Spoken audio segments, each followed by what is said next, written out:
Hello and welcome everyone. Today here with me I have Mr. Sankarson Banerjee, the CIO of RBL Bank. Hello Mr. Banerjee. So how is your experience at NISC 2019? It's been a good experience. Firstly, the venue is quite spectacular. This is the first time I've been in Vishwa Bangla and I find the facilities good, the audience is incredible. I've had a great time so far. So NASSCOM works with diverse stakeholders to build focused initiatives that enables the growth of all the industrial sectors. So could you tell us about your contribution to the financial sector of the country? So RBL Bank is it's an old bank, but it has become a young innovative challenger bank to the bigger banks. We focus a lot on banking as a service, API-based banking, enablement of payments, in addition to the traditional banking, the traditional loans, the traditional fixed deposit. So therefore we are trying to encourage not just the bank's customers, but also the ecosystem of the country, enable startups to work better, enable financial inclusion to happen. So that's been a big focus of RBL Bank. So how do you see IT sector as an important factor towards the financial rise of the country? So traditionally financial rise of the country has always been manufacturing centric.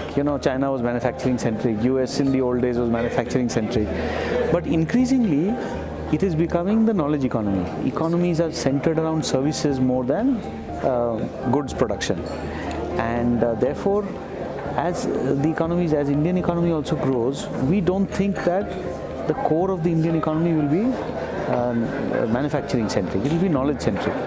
And you also have the advantage, the demographic advantage of having a very large number of young people, a very large educated college educated professional group. So we think we can dominate the knowledge economy. Not just today, we are already a fairly large player globally, but we think we can dominate it ongoing.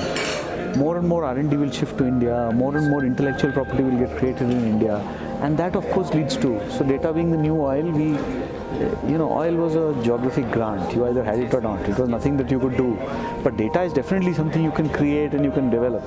So what are your views on the recently inaugurated Silicon Valley in West Bengal, and how do you think will it contribute to the financial state of this West Bengal as well as India?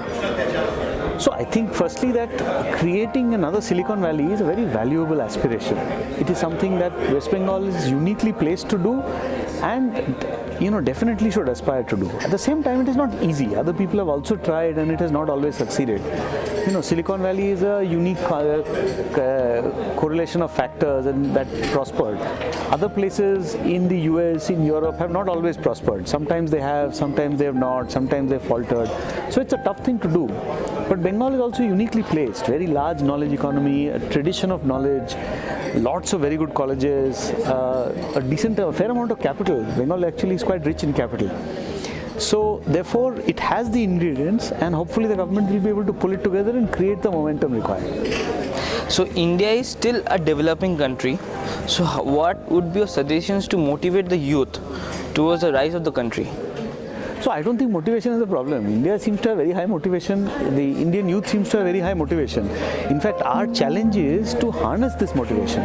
As a country, we are not always good at harnessing the energies of the young that we have here. We have very good motivation that is sometimes wasted because of infrastructure issues or ineffectual governance or rules that are a little bit outdated. So those are the places where most activity is happening.